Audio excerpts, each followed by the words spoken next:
Hi and welcome to Dean Park. Today I put Heljan's all-new 00 gauge Class 45 sealed beam peak under close inspection. I'll have a look at all areas of the model, give it a thorough test and report back on my findings to rate this new model. Please feel free to add all feedback in the comment section below, and I'd really appreciate it if you could give this video a like and please subscribe to the channel if you've not already done so. If you want to see more content, click on the icon at the bottom right hand side of the screen. You might also want to click on the links in the description below, one of which gives you an exclusive 15% Dean Park discount on excellent 3D printed peak cabs from West Hill Wagon Works.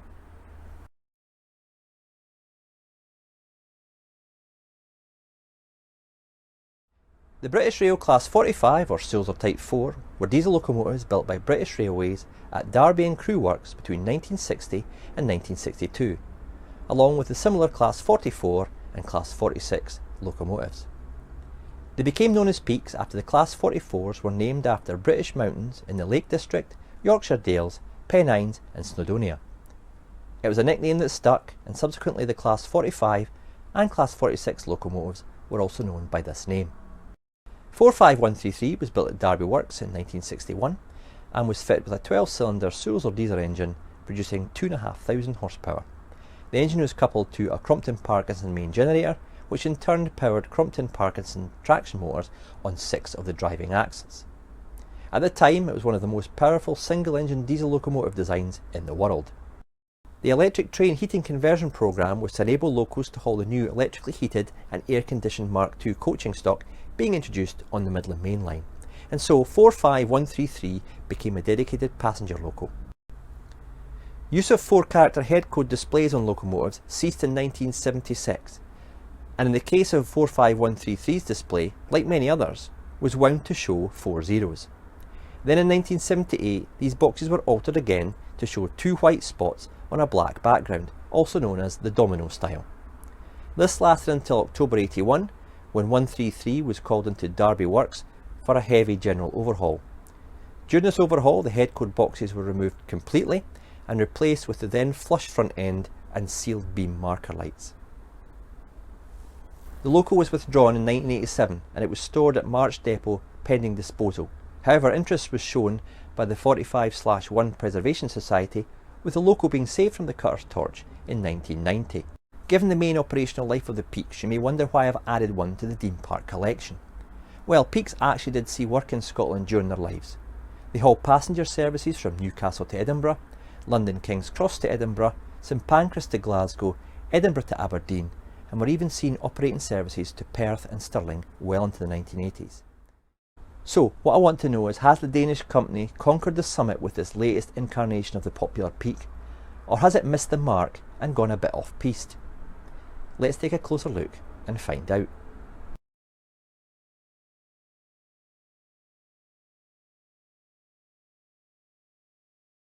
For those of you who've watched my under close inspection videos, you'll know that I like to start by asking, does it look like the real loco?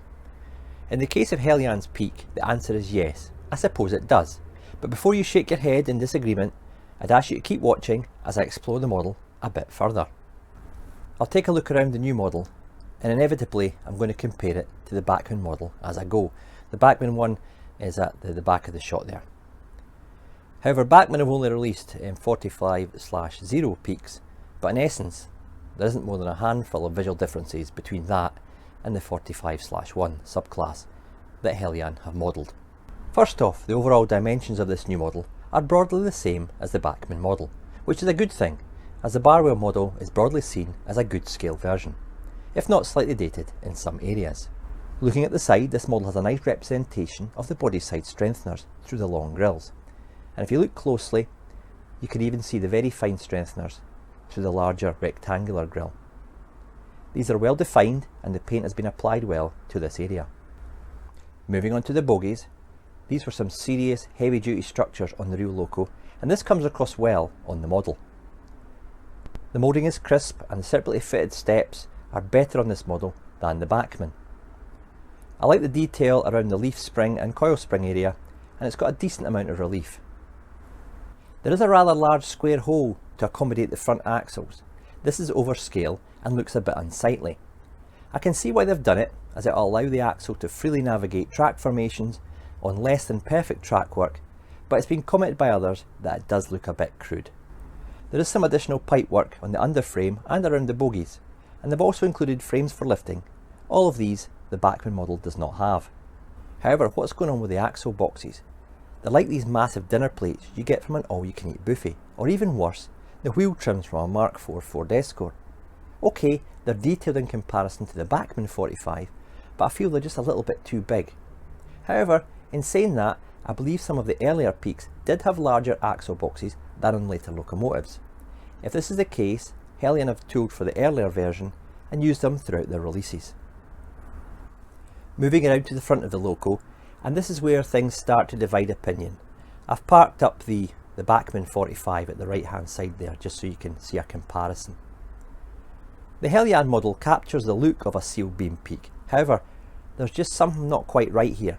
The curve of the roof just doesn't sit well with me, it feels a bit off, which gives the side of the loco a rather slab-sided look. This then compromises the cab windows, which look taller, and the top corners of the two side windows are therefore too pointy. Comparing it to photographs, you can hopefully see what I mean.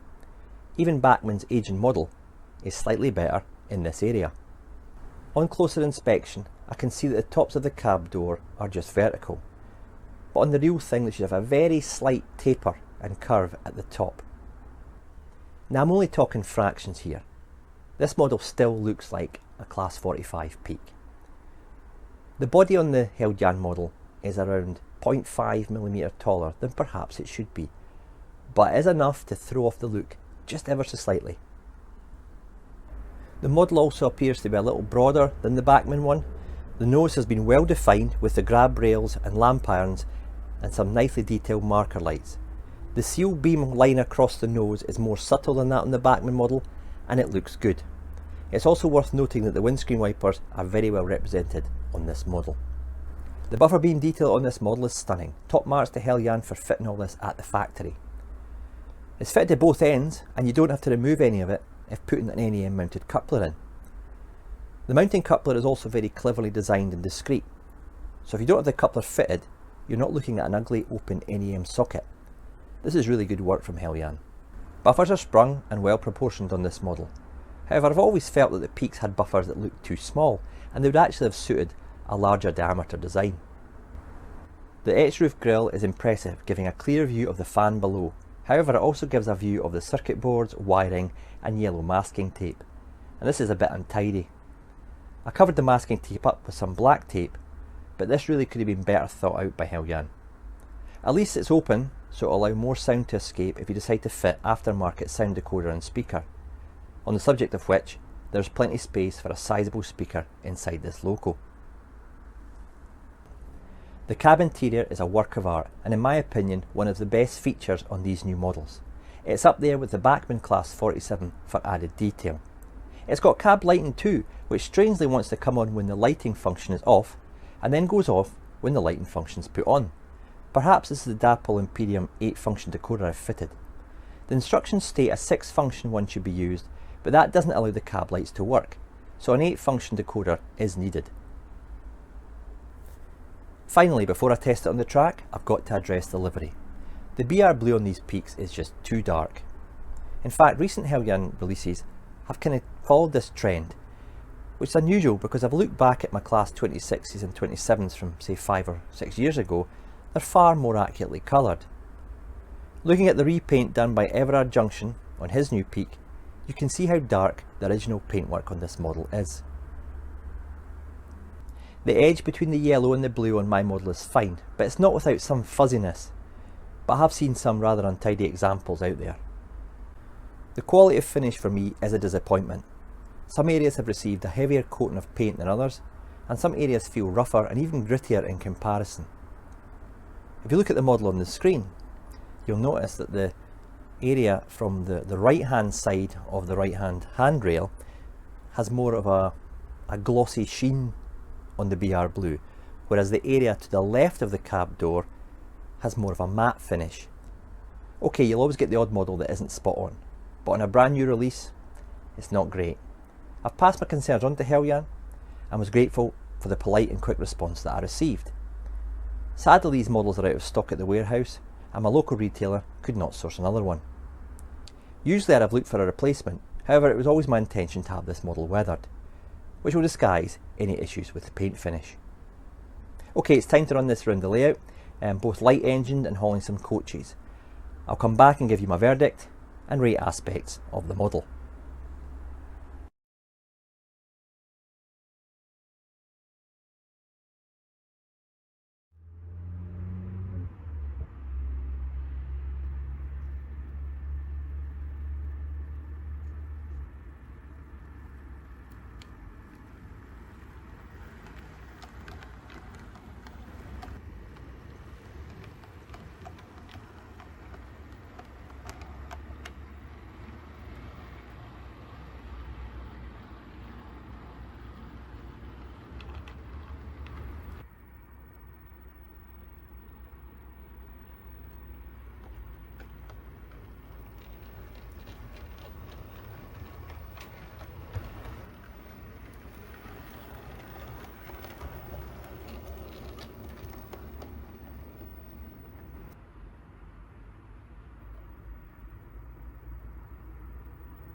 Right, that test went pretty well, and I really did enjoy operating it on the layout.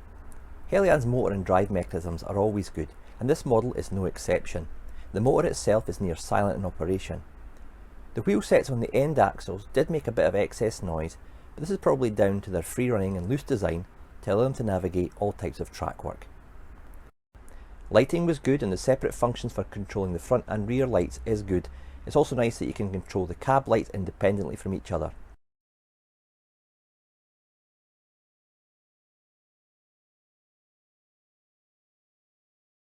Okay, here's how the Peak stacks up in my ratings. Due to it having a BR blue shade that was a little bit too dark on this model, with the slight inaccuracies in the roof profile, windows and slab-sided look of this Peak, I've awarded it 3.5 stars. It's a nice model, but it's not without its issues. Performance was good, so a firm 4-star rating has been awarded here. It has a good motor and slow speed running is smooth, making it very playable around the depot. Electronics score well, as it's got loads of lighting functions and the model responds well to my ECOS controller. It's a nice loco to drive. Fit and finish is only a 3-star rating, due to the inconsistencies in the paint finish and some less than perfect edges between the yellow and blue sections. The open fan area, with visible wiring, circuitry and masking tape, also hits this rating. Packaging is bulletproof and well designed. It comes in a sturdy box with foam inserts that cradle the plastic ice cube. The artwork in the box is fine. It's a well detailed model from the roof down. The added detail around the underframes and bogies is a nice touch. However, for me, the excellent buffer beam and nicely designed NEM socket, along with the impressive cab interior, are the best areas on the model. Value for money, based on an RRP of £189, scores 3.5 stars.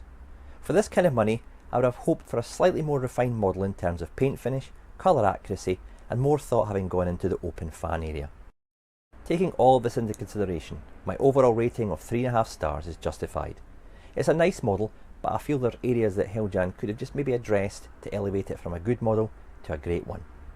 I'll enjoy running it on the layout, and after this video it's off to be weathered to give it more of an authentic look for the Peaks operating during the mid to late 1980s. Based on my verdict, I'd recommend that you consider buying this model, but don't hang about as they're selling quite quickly. However, if you've got a current Bachmann model, I wouldn't be getting rid of these, as they're still a very competent model in their own right. Well, there you have it, Heljan's all-new Peak. I've given it an honest review, and as a paying customer, I'm free to give open feedback on what I see before me. I'd be interested to know what you thought of this model. Perhaps you own one yourself. Get in touch via the comment section below.